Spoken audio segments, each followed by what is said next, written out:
Daughter I cherished like a treasure turned out to be a fraud. My real daughter, however, was thrown into a homeless camp by my husband.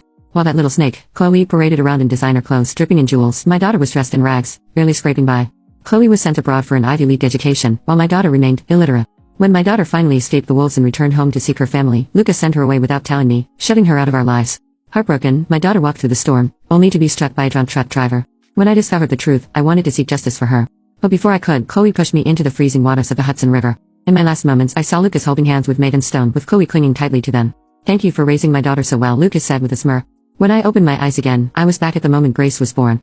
This time, I would protect my precious daughter at all costs. I struggled desperately in the ice-cold water of the Hudson. Until the moment I drowned, no one came to save me. I felt my soul leave my body. I was so unwilling to die, so full of hatred. Lucas, the man I loved deeply, had been cheating on me for years. The daughter I cherished like my own was actually Lucas and Megan Stone's illegitimate child. Megan's wild laughter echoed in my ears even in death. Before my eyes, I saw nothing but blood, just like the scene when my real daughter, Grace, died, her blood pooling around her lifeless body. If I could do it all over again, I would take revenge for myself and for Grace. Suddenly, I heard the cry of a newborn baby. I forced my heavy eyelids open. The blinding white ceiling, the smell of disinfectant. Was I in the hospital? I wasn't supposed to be alive. I had drowned in the river, hadn't I? I glanced around. The old-fashioned decor, it looked familiar. Suddenly, I felt a sharp pain in my abdomen and couldn't help but cry out. "Sweetheart, you're awake. You scared me to death." "Mom," I focused my vision. It was my mother, but much younger than I remembered her. Wade had been reborn. Ignoring the pain, I bolted upright in bed. "Mom, where's my daughter?" In my past life, Lucas swapped my baby while I was weak and unconscious from childbirth. Not this time. Not again. My mother gently wiped the sweat from my forehead as I grabbed her arm, pleading. "Mom, where's my baby?" Unaware of my panic, she tried to soothe me.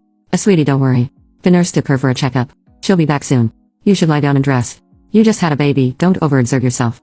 I stared straight into my mother's eyes. "Where's Lucas?" She smiled. "Oh, you know him, he's obsessed with Grace." The nurse only took her for a routine check, but he insisted on going with them. What? My heart like it was in a vice, and I couldn't breathe. No, I won't let him get away with it this time. Ignoring the pain, I jumped out of bed, barefoot, and ran toward the door. My mother tried to stop me, but I sidestepped her and rushed to the door, only to collide with someone coming in. It was Lucas. He cradled the baby protectively, glaring at me with irritation. Seeing how he held Chloe so tenderly, I felt like I couldn't breathe. Even after being given a second chance, he had still won. Rage shot through me like wildfire.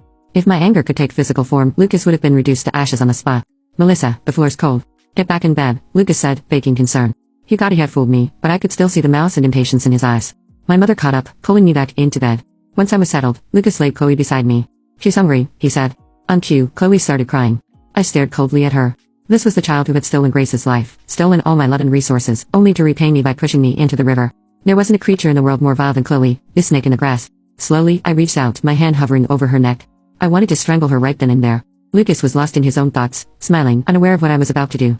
But my mother, who had been watching me closely, gasped. "Melissa, that's not how you hold a baby. You need to support her neck. She's crying because she's hungry," Lucas chimed in, smiling as he picked Chloe up, trying to place her in my arms.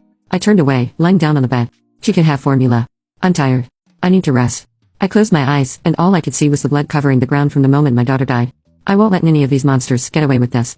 I'm playing the long game now. Lucas Anderson, the man my father handpicked, was nothing more than a glorified errand boy at my dad's company. Maybe it was my family's wealth that gave him the perfect cover. Everyone thought he was the ideal husband. Everyone, including me, believed I had found the best man on earth.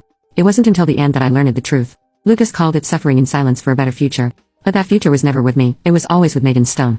Megan had even timed her pregnancy to align with mine, delivering early by C-section to swap our babies. Chloe, the little snake, was born small and frail, premature.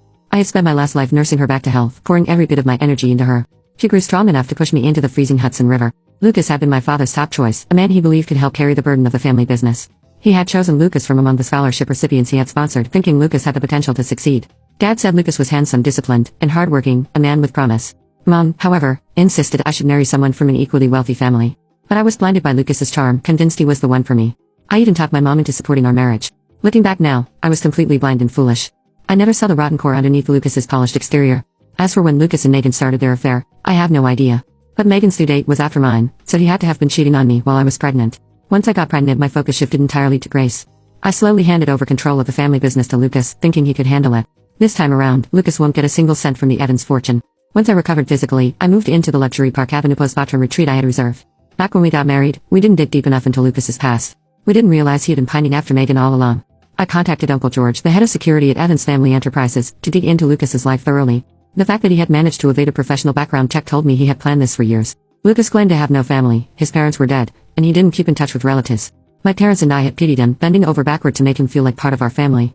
I had even suppressed my privileged upbringing, afraid of hurting his fragile ego. Looking back now, I realize I was nothing but a fool. A man who could abandon his own daughter to a homeless camp deserves nothing less than to lose everything and end up alone. Business was busy, and most of the time it was just me and that little snake, Chloe. Watching her, this ungrateful, feral child, made me clench my fists just to stop myself from choking her. Meanwhile, my true daughter, Grace, was out there suffering, while this monster lay in the most luxurious, most posh retreat money could buy. Maybe it was the icy glare in my eyes, but Chloe started to cry. And then, two loud sounds. She had soiled herself. In my past life, I had pushed through my disgust, changing her diapers and cleaning her up time and time again. But not this time. This time, I didn't care if she got a rash that covered her entire face. I had already refused to breastfeed her, and even though Lucas tried to hide it, I could see the resentment in his eyes. He was already planning his revenge, no doubt.